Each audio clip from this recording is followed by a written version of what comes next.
कैसे हैं आप सब। मास्टर क्लास इन बायोलॉजी में हम इन वीडियोस में we are clearing the doubts of master class students. So आप लोग जो डाउट्स अपने डाल रहे हैं कोरा के ऊपर, उनमें कंसेप्चुअल क्लैरिटी के लिए इन वीडियोस को मैं डाल रहा हूं।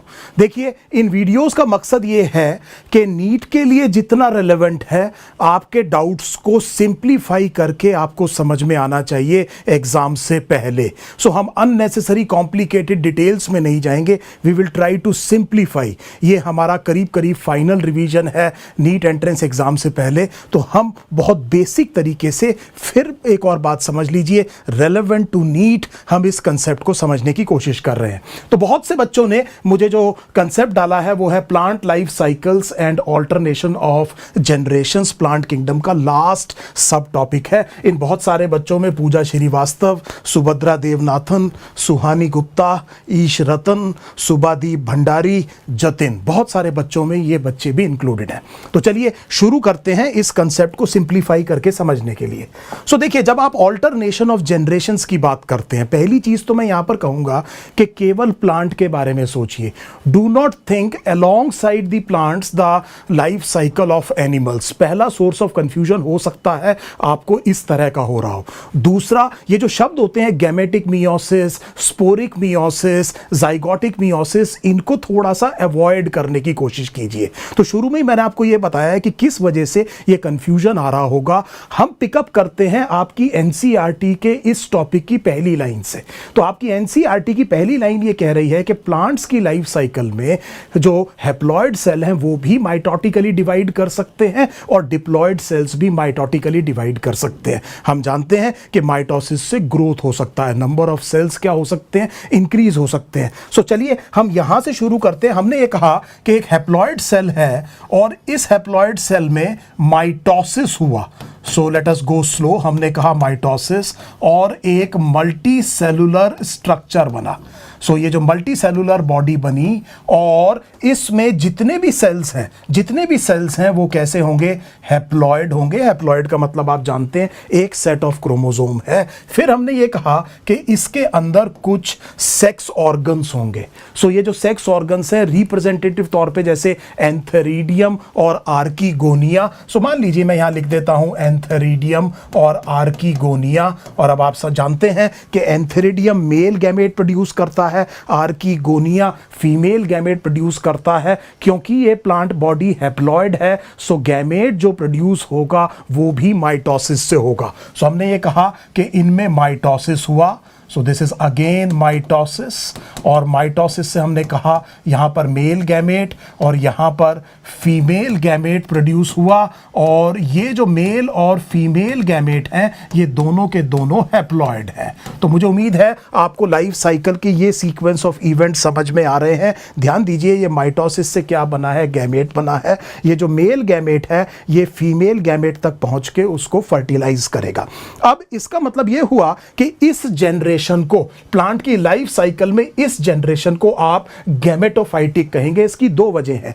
एक तो इसमें जो सेल्स में क्रोमोसोम कॉम्प्लीमेंट है वो हैप्लॉइड है, जैसा आप देख पा रहे हैं सारी जगह। और दूसरा, ये जो प्लांट बॉडी है इसने माइटोसिस से क्या बनाए हैं, gamete. So that is why it is called as a gametophyte. और देख रहे हैं यहां पर ये मल्टी सेलुलर स्ट्रक्चर है। अब हमने ये कहा कि यहां पर ये फर्टिलाइजेशन हुई और इस फर्टिलाइजेशन की वजह से आप जानते हैं कि नॉर्मल डिप्लॉयड कंडीशन जो है वो रीस्टोर हो सकती है या डिप्लॉयड कंडीशन रीस्टोर हो सकती है। और जो सेल बनेगा उसे आपने कहा जाइगोट। और ये जो जाइगोट है ये डिप्लॉयड सेल है। अब हम एनसीईआरटी की उसी लाइन को पिकअप कर रहे हैं जहां पर वो कह रही है कि ये जो डिप्लॉयड सेल है इसमें भी माइटोसिस से एक मल्टी सेलुलर प्लांट बॉडी बन सकती है। So let us see what happens. हमने ये कहा कि यहां पर माइटोसिस हुआ और इस माइटोसिस से एक और मल्टी सेलुलर बॉडी बनी और अब की बार इसके सारे सेल्स का जो क्रोमोसोम कॉम्प्लीमेंट है वो 2n है। ये डिप्लॉयड क्रोमोसोम कॉम्प्लीमेंट है। अब इस प्लांट बॉडी में स्ट्रक्चर होगा जिसे टिपिकली आप कहेंगे स्पोरेंजियम। और इधर देखिए बड़े ध्यान से, ये स्पोरेंजियम भी डिप्लॉयड होगा। इस स्पोरेंजियम के अंदर there would be a spore mother cell, ये भी डिप्लॉयड होगा और इसमें होगा मेयोसिस। सो देखिए मेयोसिस, यहां पर रिडक्शन डिवीजन होगा। सो इस मेयोसिस का रिजल्ट जो है that would be the spores. So ये क्या होंगे? स्पोर्स होंगे। और हमने ये कहा कि ये स्पोर्स कैसे होने चाहिए? हैप्लॉयड होने चाहिए। तो ये वो जो मैं हैप्लॉयड सेल कह रहा था, ये वो स्पोर्स हैं और इनमें माइटोसिस से क्या बन गया? ये गैमेटोफाइट बन गया। सो इसे आप ट्रू ऑल्टरनेशन ऑफ जनरेशन कह रहे हैं। एक जनरेशन गैमेटोफाइट है, एक जनरेशन स्पोरोफाइट है। इस पर्टिकुलर लाइफ साइकिल में जो टिपिकल है प्लांट्स के लिए, आपने ये देखा कि जो गैमेटोफाइट है वो माइटोसिस से गैमेट्स बना रहा है। यहां पर इस केस में जाइगोट में माइटोसिस से एक स्पोरोफाइट बना और स्पोरोफाइट में मियोसिस से स्पोर्स बने। I hope this thing is absolutely clear. इस तरह की लाइफ साइकिल को, जहां पर ये एक मल्टी सेलुलर गैमेटोफाइट और मल्टी सेलुलर स्पोरोफाइट दोनों जनरेशंस आपको दिखाई दे रही हैं, इस वाली लाइफ साइकिल को आप हैप्लोडिप्लॉन्टिक कहेंगे। और ये ब्रायोफाइट्स में और टेरिडोफाइट्स में टिपिकली आपको देखने को मिलेगी। मुझे उम्मीद है ये बात आपको बिल्कुल क्लियर हो गई होगी। अब देखिए यहां सोर्स ऑफ कंफ्यूजन ये है कि जो अगर आप एनिमल्स की बात करेंगे, मान लीजिए आप मेरे से निडारिया की बात करते हैं। सो निडारिया में होता क्या है कि एक पॉलिप स्टेज होती है लाइफ साइकिल में। पॉलिप जनरली एसेक्सुअली रिप्रोड्यूस करता है और वो प्रोड्यूस करता है एक umbrella like, inverted umbrella like stage, जिसे आप मेडूसा कहते हैं। और मेडूसा फिर रिप्रोड्यूस करता है सेक्सुअली और फिर वो जनरेट करता है पॉलिप। लेकिन यहां पर ये ट्रू ऑल्टरनेशन ऑफ जनरेशन नहीं है, क्योंकि ये जो पॉलिप है और ये जो मेडूसा है, ये दोनों के दोनों डिप्लॉयड हैं। इसीलिए आप एनिमल किंगडम में देखेंगे कि इस लाइफ साइकिल को उन्होंने ये कहा it's a sort of alternation of generation और इसे मेटाजेनेसिस कहा जाता है। और दूसरी प्रॉब्लम ये है कि एनिमल्स में, अगर आप ह्यूमन बीइंग्स की भी बात करें, तो ये जो मियोसिस होगा, इस मियोसिस से स्पोर्स नहीं बनते हैं, इससे डायरेक्टली क्या बनते हैं? गैमेट्स बनते हैं। सो यहां पर मैंने सबसे पहले प्लांट और एनिमल्स की बात को अलग कर दिया। अब मैं इसमें आ रहा हूं वापस, जिसे मैंने कहा कि ये हैप्लोडिप्लॉन्टिक लाइफ साइकिल है और हमने ये कहा कि ये ब्रायोफाइट और टेरिडोफाइट्स के लिए टिपिकल है। अब देखिए इसमें ये हो सकता है कि दोनों जनरेशंस इक्वली डेवलप्ड हों, ये रेयर होगा। ये कुछ एल्गी में देखने को मिल सकता है जैसे क्लैडोफोरा, लेकिन ज्यादातर केसेस में आप क्या देखेंगे कि ये हिट्रोमॉर्फिक होगी। मतलब कोई एक जनरेशन या तो गैमेटोफाइट या स्पोरोफाइट ज्यादा डेवलप्ड होगी। ये बात भी आपको समझ में आ गई। ट्रेंड ये है इवोल्यूशन में कि जब आप लोअर प्लांट से हायर प्लांट्स की तरफ जाते हैं तो गैमेटोफाइटिक जनरेशन क्या रिड्यूस होती चली जाती है और स्पोरोफाइटिक जो जनरेशन है वो डोमिनेंट होती चली जाती है। इसका मतलब यह हुआ कि अगर मैं ब्रायोफाइट की बात करूं, सो आपको ब्रायोफाइट में जो मल्टी सेलुलर जो मेन प्लांट बॉडी पूरी के पूरे लाइफ साइकिल में दिखाई दे रही है, वो एक्चुअली एक गैमेटोफाइट है। सो वो एक्चुअली एक गैमेटोफाइट है। लेट अस से this is male gametophyte, this is female gametophyte. तो आप जानते हैं कि यहां पर एंथेरिडिया होगा और यहां पर आर्कीगोनिया होगा। आर्कीगोनिया में एग सेल होंगे। यहां से मेल गैमेट वाटर से ट्रेवल करके यहां पहुंचेंगे और फर्टिलाइजेशन होगा। और ये जो गैमेटोफाइट है, इसमें मैं एक बड़ा क्रूड डायग्राम बना रहा हूं। अगर ये आर्कीगोनिया है, सो हमने ये कहा कि इसमें जाइगोट डेवलप करेगा। Let us take a different colour. इसमें जाइगोट जो है वो माइटोटिकली डिवाइड करके एक स्पोरोफाइट बनाएगा, जैसे आपने मॉस में देखा एक फुट सीटा और कैप्सूल होता है। और यहां पर एक स्पोरेंजियम और उस स्पोरेंजियम में स्पोर मदर सेल्स और उसके बाद में ये लिबरेट करेगा स्पर्म रप्चर करके, ये जो है लिबरेट करेगा स्पोर्स को, नॉट स्पर्म्स। और ये स्पोर्स कैसे सेल होंगे? हैप्लॉयड होंगे और इनमें माइटोसिस से ये गैमेटोफाइट क्या होगा? डेवलप होगा। सो यहां पर आप ये देख रहे हैं कि एक मल्टी सेलुलर गैमेटोफाइट भी है, एक मल्टी मल्टीसेलुलर स्पोरोफाइट भी है, लेकिन जो गैमेटोफाइट है वो डोमिनेंट है जनरेशन, और जो स्पोरोफाइट जनरेशन है वो रिड्यूस्ड है, वो डिपेंडेंट है गैमेटोफाइट पर। सो अब अगर हम आगे जाएं टेरिडोफाइट में तो उस ट्रेंड को ध्यान करिए। टेरिडोफाइट में क्या होगा कि आपको जो मेन प्लांट बॉडी दिखाई दे रही है वो main plant body actually sporophyte है। So this is the sporophyte, this is diploid. तो अगर आप ध्यान करें तो आप जानते हैं कुछ फ्रॉन्ड्स जैसे स्ट्रक्चर होते हैं, उनके अंडर सरफेस पे कुछ होता है सोराए। सो इसके अंदर सोराए होगा, इस सोराए में आपने कहा ये 2n होगा, और फिर इनमें कुछ स्पोर मदर सेल्स होंगे जो कि डिप्लॉयड होंगे, उनमें मियोसिस होगा, और इस मियोसिस से हमने ये कहा कि स्पोर्स बनेंगे, और ये स्पोर्स क्या होंगे, हैप्लॉयड। इनमें माइटोसिस से एक गैमेटोफाइट बनेगा जो उतना ज्यादा डेवलप्ड नहीं होगा जितना ये स्पोरोफाइट है, और ये चीज हो सकती है एक, जैसे प्रोथैलस के बारे में आप जानते हैं, अगर आप फन की लाइफ साइकिल में बात करें तो याद कीजिए ये राइजोइड्स है, यहां पर एंथ्रीडिया, इस तरफ आर्कीगोनिया होता है, आपको बिल्कुल अच्छे से याद आ रहा होगा, और ये एंथ्रीडिया है, ये गैमेटोफाइट है, ये माइटोसिस से गैमेट बनाएगा, बहुत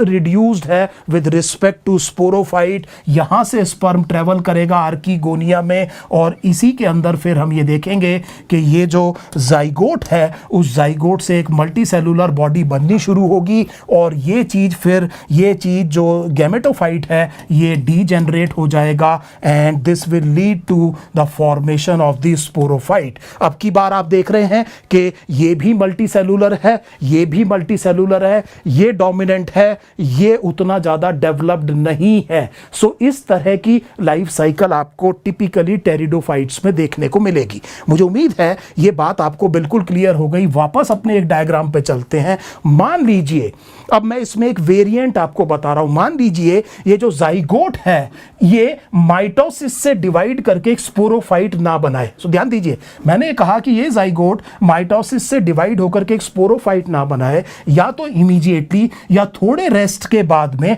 इसमें सीधा मियोसिस से क्या बन जाए, स्पोर्स बन जाए। सो आप ये देखेंगे कि अगर सीधा मियोसिस से स्पोर बन गया तो ये हैप्लॉइड सेल बन जाएगा, and that divides mitotically to produce the gametophyte which will actually produce gametes by mitosis, और फिर फर्टिलाइजेशन से जाइगोट आ जाएगा। सो अगर आप इस तरह की लाइफ साइकिल देखेंगे, सो इसका मतलब मुझे ये समझ में आ गया कि इस तरह की लाइफ साइकिल में ये जो गैमेट्स हैं, जो मेल और फीमेल गैमेट्स हैं, let us just give the symbols like this, उनसे जो जाइगोट बना, ये जो डिप्लॉयड सेल है, इसमें इमीडिएटली या रेस्ट के बाद, जैसे मैं आपसे कह रहा हूं, क्या हुआ, मियोसिस, और क्या बन गए, हैप्लॉयड स्पोर्स बन गए। सो यहां माइटोसिस से एक मल्टीसेलुलर स्पोरोफाइट नहीं बना, हमने कहा सीधा स्पोर्स बन गए, और इन स्पोर्स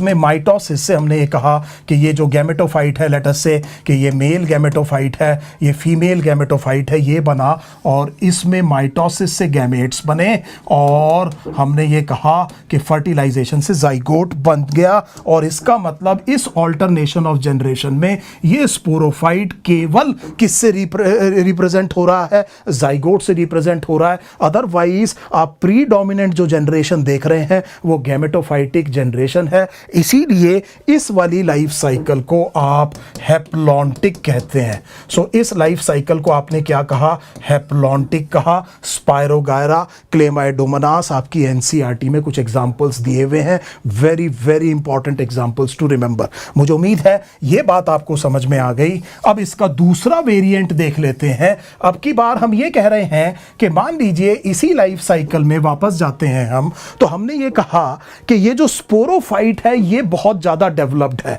और जो गैमेटोफाइट है वो बहुत ज्यादा रिड्यूस हो गया है। It is highly reduced. So अब की बार डोमिनेंट कौन है, स्पोरोफाइट, और ये गैमेटोफाइट क्या हो गया, रिड्यूस। ऐसा हम पहले भी देख चुके हैं हिट्रोमॉर्फिक ऑल्टरनेशन ऑफ जनरेशन हैप्लोडिप्लॉन्टिक में, टेरिडोफाइट्स में। लेकिन यहां पर टेरिडोफाइट से फर्क ये है कि ये जो गैमेटोफाइट है ये बहुत ज्यादा रिड्यूस हो गया है, and it is represented only by few cells. Cells and that are present within the body of the sporophyte. जैसे कि मेल गैमेटोफाइट जो है वो पोलन ट्यूब है, 3 सेल स्टेज पे फुल्ली डेवलप्ड मेल गैमेटोफाइट होगा। फीमेल गैमेटोफाइट आप जानते हैं एम्ब्रियो सैक है, वो 8 न्यूक्लिएट 7 सेल स्ट्रक्चर है। So just a few cells होगा यही कि स्पोर एंजियम में हमने ये देखा कि स्पोर मदर सेल होगा, उससे स्पोर्स बनेंगे। स्पोर्स में माइटोसिस से हम ये कह रहे हैं कि जो बेसिकली जो गैमेटोफाइट है वो हाईली रिड्यूस्ड होगा और उसके बाद में हम ये देख रहे हैं कि जो गैमेट बनेंगे